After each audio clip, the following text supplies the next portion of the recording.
지난주에 하나님 나라의 공동체에서의 우리의 가치관과 보상의 원리가 어떠한가, 이걸 봤습니다.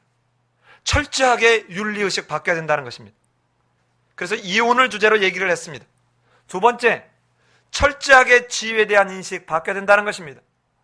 세 번째, 철저하게 물질을 의지하는, 이거 내려놓고 철저한 헌신해야 된다는 것입니다.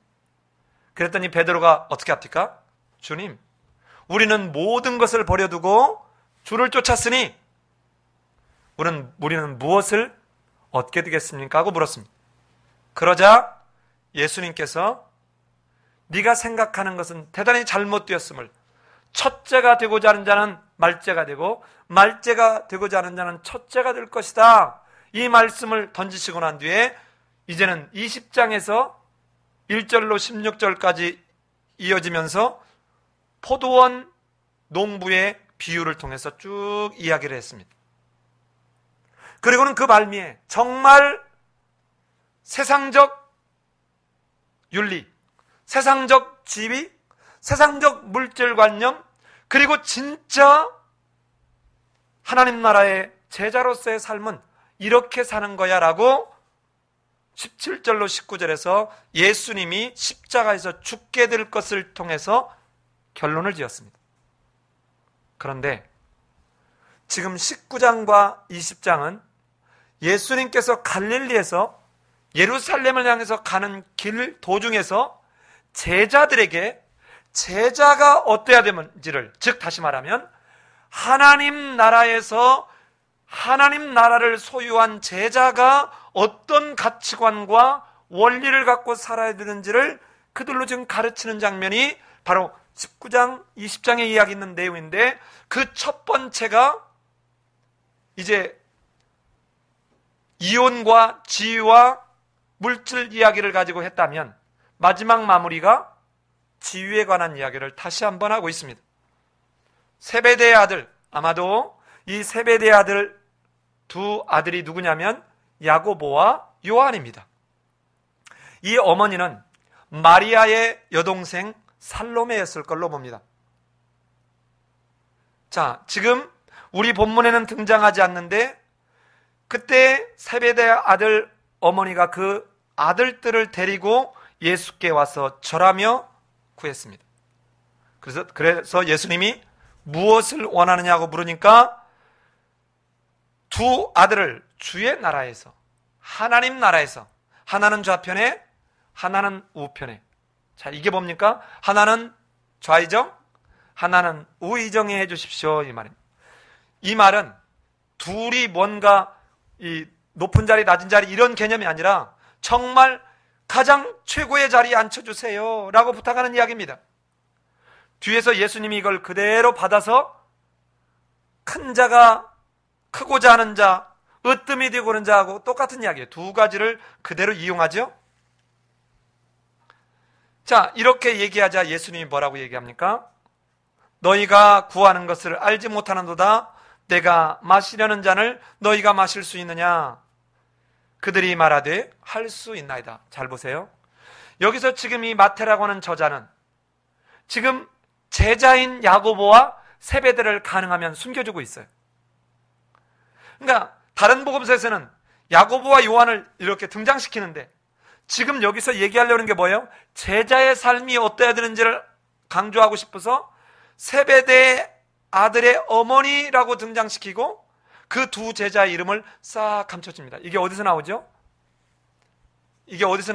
에스라서에 보면 그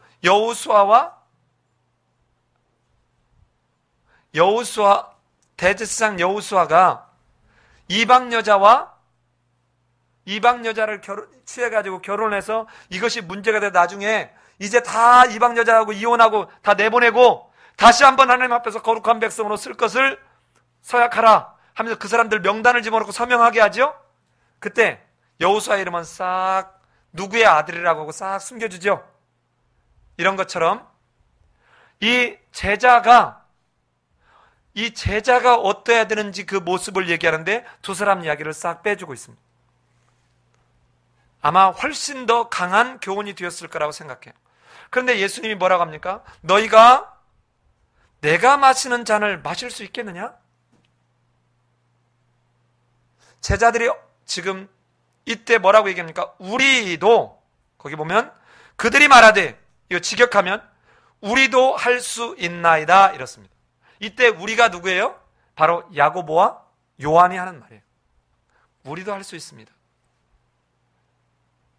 무슨 생각할까요? 전혀 예수님이 어떠한 잔을 마시게 될지에 대한 이해가 지금 없어요. 예수님이 마시게 될 잔은 십자가에서의 죽음의 잔인데 이들은 지금 뭐를 생각하고 있느냐면 조금 고생하는 거. 지금 대통령이 되기 위해서 거기 가서 잠 못 자고 전국을 돌아다녀야 되고, 때로는 반대파의 비난을 받아야 되고, 때로는 돈을 끌어모아야 되고, 밥을 못 먹고, 뭐 이런 어떤 정도의 수준의 그런 고난, 어려움, 고생, 이런 정도를 생각하고 있을 법합니다. 그런데 이 두 제자는 예수님의 고난과 죽음의 메시아적 사명이 무엇인지를 정확히 깨닫지 못하고 있음에 틀림없습니다. 마치 뭐하고 똑같아요?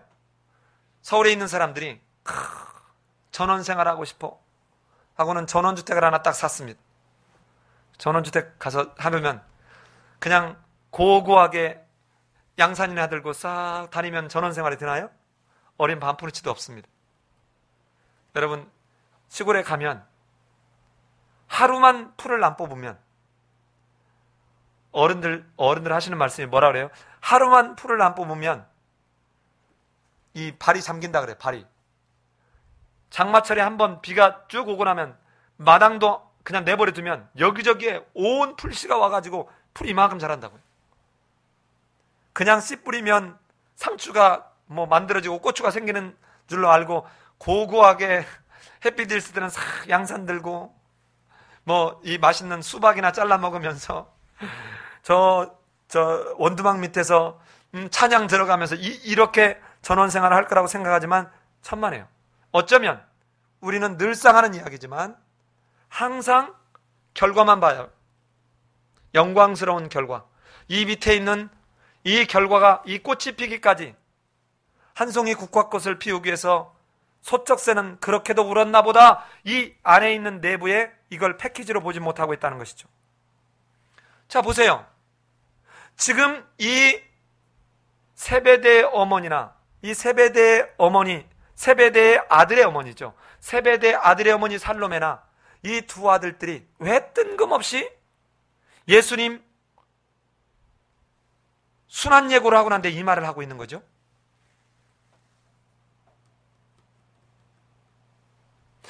아마도 앞에서 베드로가 예수님에게 뭔가 한번 야단을 듣는 이야기를 듣고 난 뒤에, 첫째가 되고자 하는 자는 말째가 되고, 말째가 되고자 하는 자는 첫째가 되리라. 나중된 자가 먼저 되고 먼저 된 자가 나중될 것이라. 이 말을 들으면서 무슨 생각을 할까요? 이제 베드로는 우리 선생님에게 밉보였구나. 이제 기회가 왔다. 드디어 내가 스포트라이트를 받을 수 있는 찬스가 왔다. 이 말을 듣고 베드로가 첫째 자리에서, 제자들의 대표 자리에서 탈락했구나. 그러니 이제 이때 내가 뭔가 치고 나가야 되겠구나, 이 생각을 하고 있는 것이에요. 지금 이 세베대 아들들의 어머니가, 그리고 야고보와 요한이 바로 그런 생각을 가지고 있는 것이죠.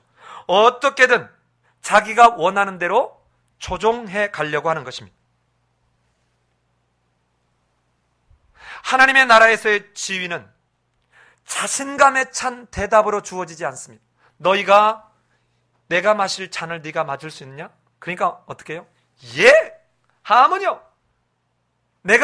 우리가 마실 수 있나이다. 하나님의 나라의 지위는 이렇게 자신감에 찬 그 대답의 목소리의 크기로 주어지지 않습니다.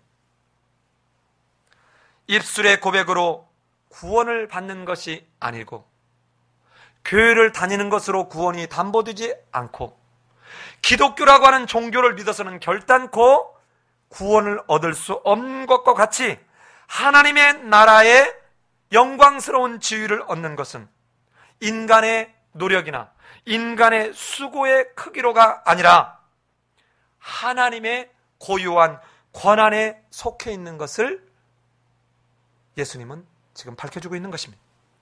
예수님 자신도 어찌할 수 있는 것이 아니다. 그런데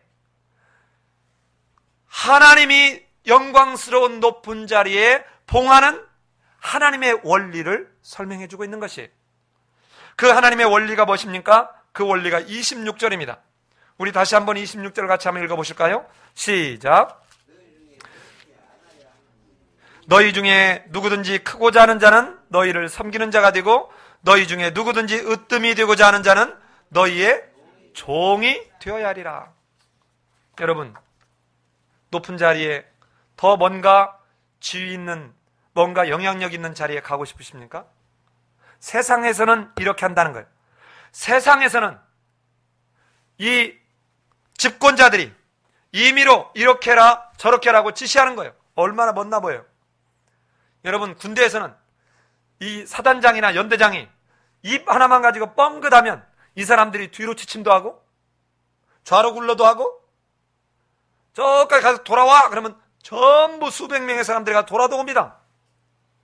이렇게 임의로 주관한다는 거예요. 고관들이 그들 앞에서 힘을 딱 주고는 안 돼! 건축어가 안 해줘! 하면은 그 사람, 그 밑에서 아무도 어떻게 할 수 없는 쩔쩔쩔쩔 매는 거죠. 이렇게 한다는 거예요.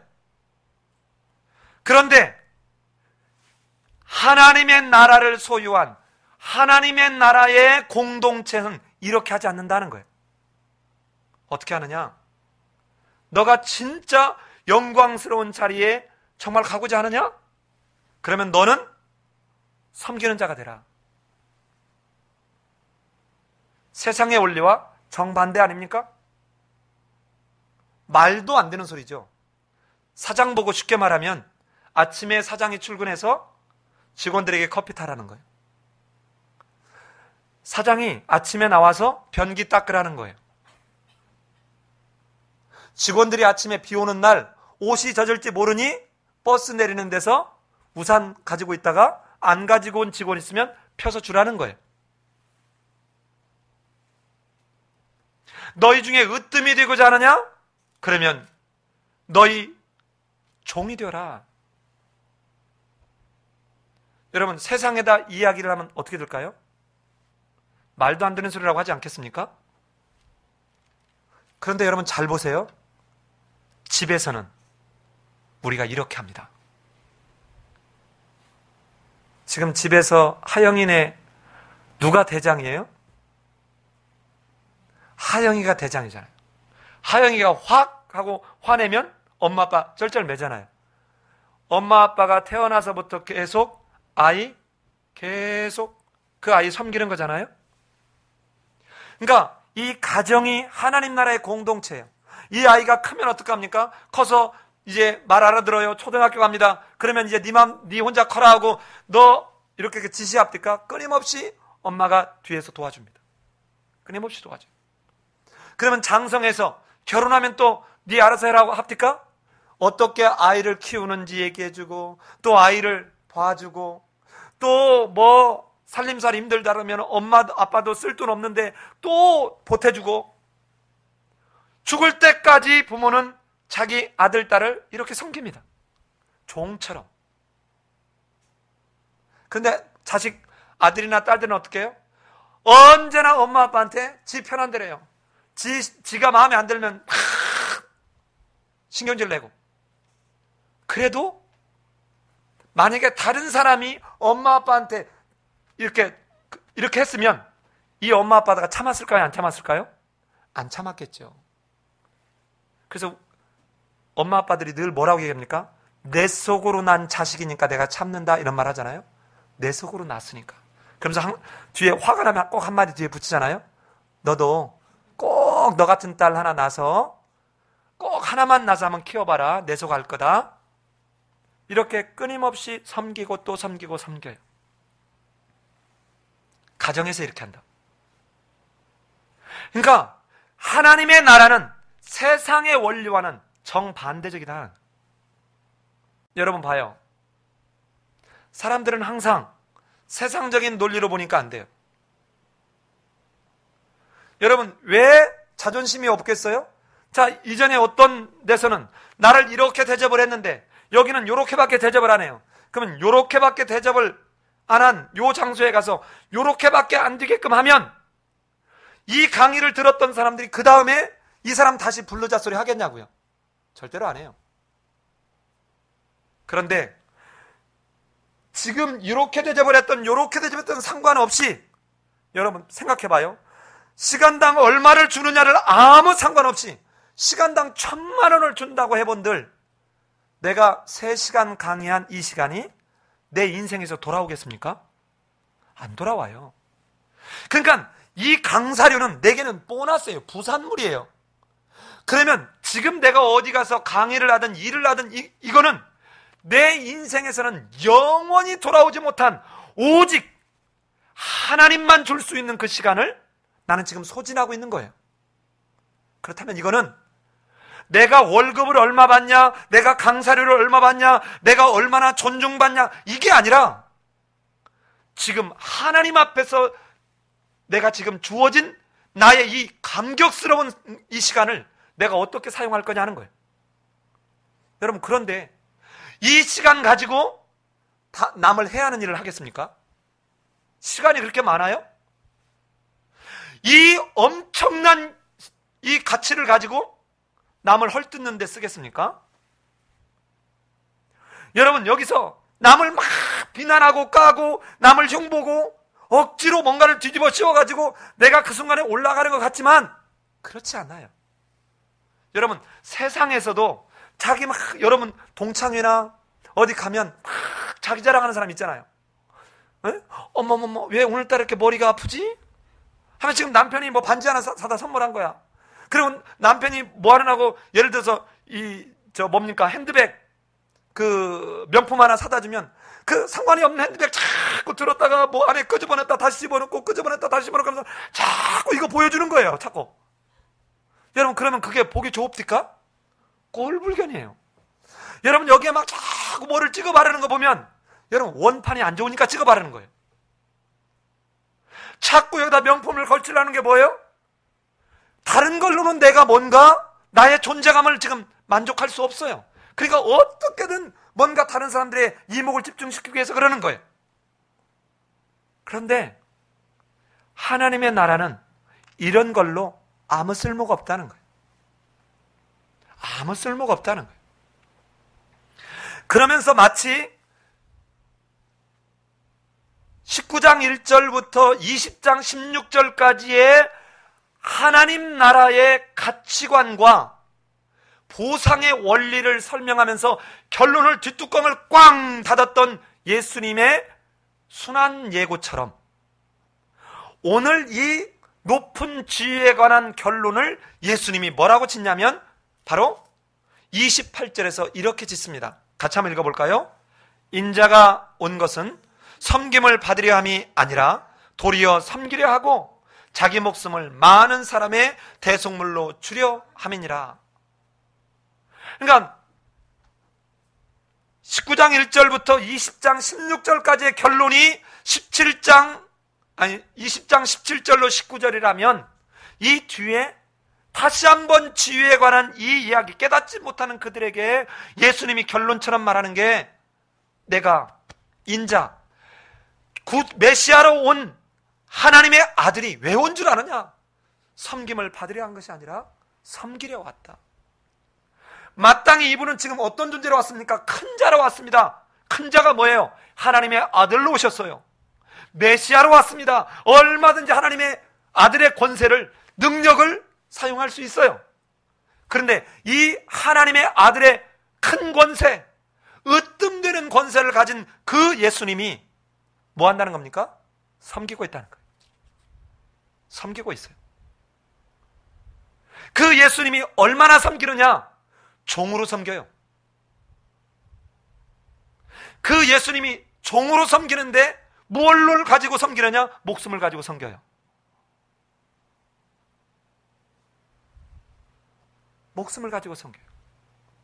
자, 이렇게 목숨을 가지고 하나님의 아들, 큰 자로, 이보다 더 큰 자가 없을 만한 큰 자로, 가장 으뜸되는 자로 하나님의 아들로 이 땅에 오신 예수님이 바로 뒤에 그 섬기는 게 뭔지를 얘기하고 있습니다.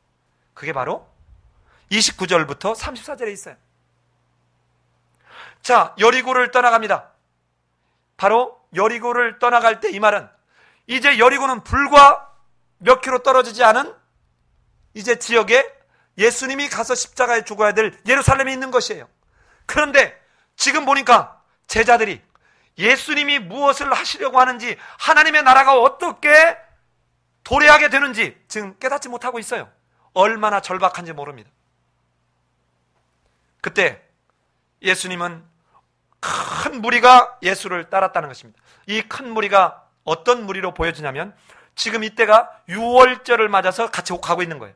이 큰 무리는 아마도 갈릴리에서부터 유월절을 지키기 위해서 함께 순례길을 행하고 있는 그런 무리들이었을 것입니다. 근데 이때 맹인 두 사람이 길가에 앉았다가 예수께서 지나가신다는 말을 듣고 어떻게 합니까?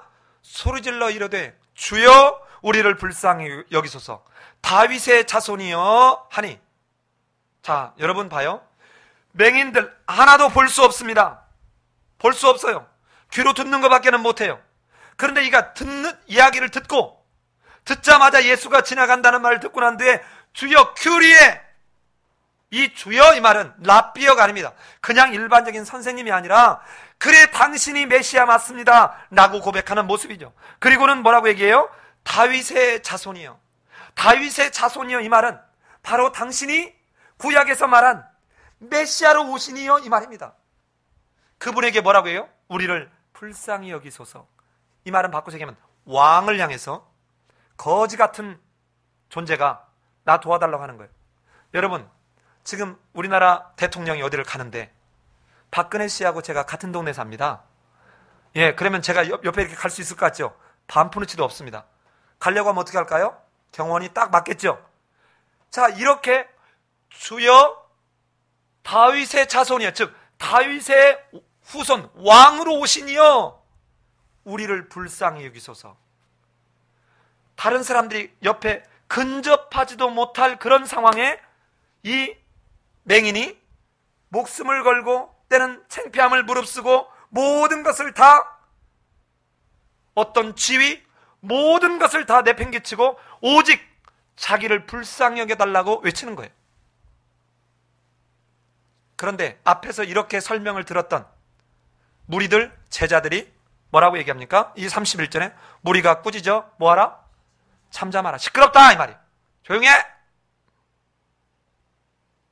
더욱 소리질러 주여 우리를 불쌍히 여기소서, 다윗의 자손이여 하는지라. 자, 제가 박근혜 씨가 지나가는데 나랑 악수 한번 합시다. 그럼 여러분 차 딱 멈추고 내려서 저랑 악수해 줄 것 같아요? 아닙니다. 그런데 잘 보세요.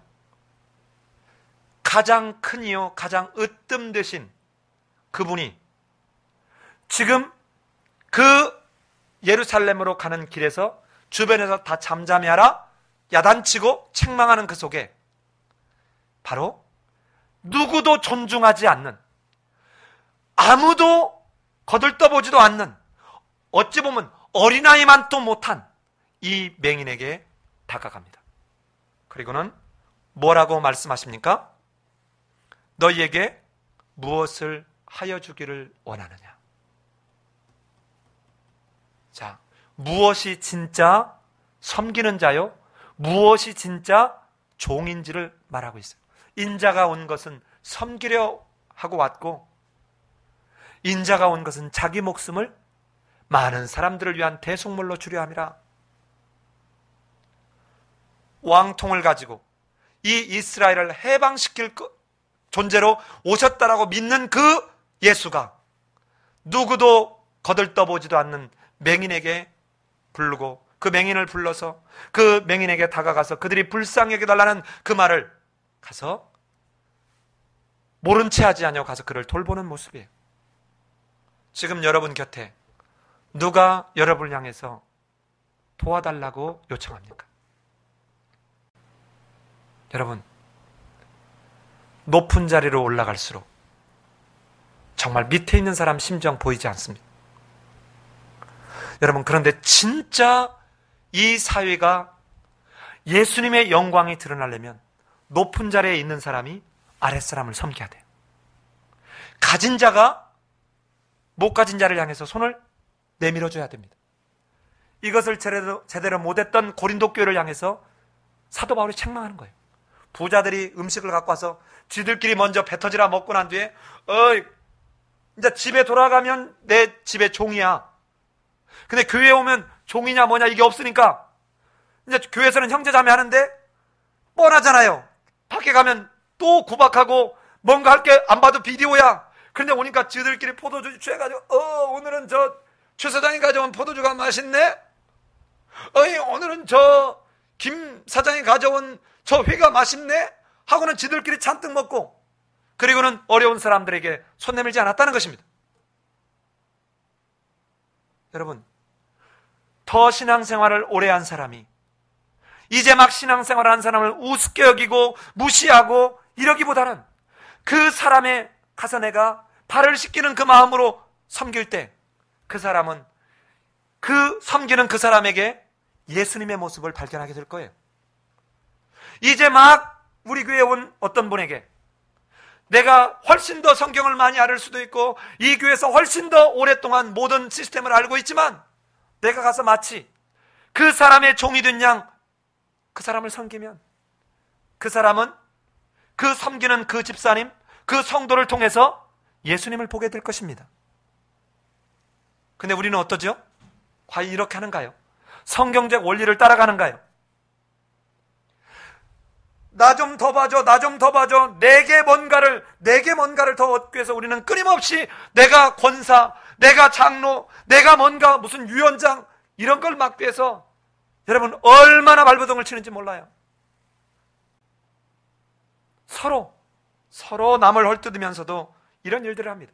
그런데 오늘 예수님은 깨닫지 못하는 이 제자들에게 너희가 언제나 깨달으랴. 나는 이제 예루살렘에 올라가야 되는데, 이제 저 목전에 예루살렘이 보이고 있는데, 이제 나는 십자가에 달려 죽어야 되는데 아직도 이 하나님의 나라를 확장해 갈 제자들이 깨닫지 못하고 있자 지금 이 두 명의 맹인 사건을 통해서 예수님이 직접 섬기는 모습이 무언지, 큰 자가 섬기고 으뜸이 된 자가 종이 되는 모습이 무엇인지를 맹인의 요구를 들어주는 그 실질적 실천의 모습을 통해서 지금 보여주고 있습니다. 이르시되 주여 우리가 눈뜨기를 원하나이다. 이들이 주저하지 않고 다가온 그 예수님에게 뭐라고 합니까? 주여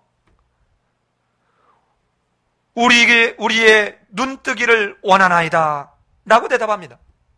여러분, 여기에 보면 이 다른 성경에는 이 맹인 사건이 두 명이라고 나오지 않아요. 한 명이라고 나오는데 이 마태는 두 명이라고 얘기하고 있습니다.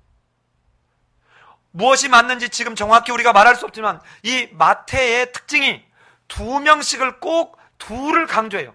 둘을 강조한다. 또 두 번에 걸쳐서 주여 우리를 불쌍히 여기소서 다윗의 자손이여, 이것도 두 번을 얘기하지 않아요? 이렇게 두 번씩 하는 것은 확증하는 거예요. 그 사람들의 말을 확증하는 거예요. 예수님이 하실 일이 무엇인가를 확증해 주는 거예요. 증거를 삼는 것입니다. 34절에서 예수께서 불쌍히 여기사 그대의 눈을 만지시니 곧 보게 되어 그들이 예수를 따르니라. 여러분, 예수님이 지금 예루살렘을 왜 올라갑니까? 불쌍히 여겨서 올라가는 것입니다. 온 인류가 자기 죄 때문에 죽음 가운데 놓여있는 그들을 불쌍히 여기사 십자가에 달려 죽어주러 가는 거예요. 그러기에 지금 그 십자가의 길이 급하지만 너무도 중요한 길이지만 지금 가는 현재의 삶 속에서 불쌍히 여기는 그 모습을 제자들을 향해서 제자들에게 본을 보이기 위해서 지금 보여주고 있는 것이에요. 여러분이 어떤 일을 하는데 바쁘세요? 급하세요? 너무 중요한 일이 목전에 있으세요? 그런데 누군가 옆에 아무도 관심 가질 만한 사람이 아닌 별 볼 일 없는 하찮은, 더 심하게 얘기하면 가짠치도 않아 보이는 어떤 일이나 사람이 여러분에게 애처롭게 도움을 청합니까? 바로 그 사람 속에 예수님의 모습을 발견하십시오. 훗날 그 사람은 예수님 앞에 가서 나는 그때 내가 좌절하고 절망했을 때, 내가 자살해버리고 싶었을 때, 그때 삶이 예배 행교회 어느 성도가 내게 손을 내밀어 자기 가던 길을 멈추고 손을 내밀어주고 자기의 없는 돈을 털어서 내게 밥 한 그릇을 사주면서 용기를 북돋은 그것 때문에 내가 다시 살 용기를 내게 되었노라고 예수님 앞에 고백하게 될 것입니다. 사랑하는 삶의 예배인교회 성도 여러분, 예수님은 오늘 여러분과 내게 내가 큰 자로, 으뜸이 된 자로, 하나님의 아들로 이 땅에 와서 너를 위해서 내 목숨을 대속물로 준 것처럼 이제 세상의 원리와 반대되게 너는 나를 따라갈 수 없겠니? 내가 했던 그 모습으로 이 땅에 하나님의 나라를 확장해 갈 수 없겠니? 지금 이 부탁하고 있는 것입니다. 이제 여러분이 대답할 차례입니다. 주님, 나는 할 수 없지만 하게 하시는 하나님의 은총을 따라 내가 순종하게 싸우니 나 같은 것이라도 사용하셔서 하나님 하실 일을 행하여 주옵소서. 이러한 우리 성도님들 되시기를 예수님의 이름으로 기도합니다.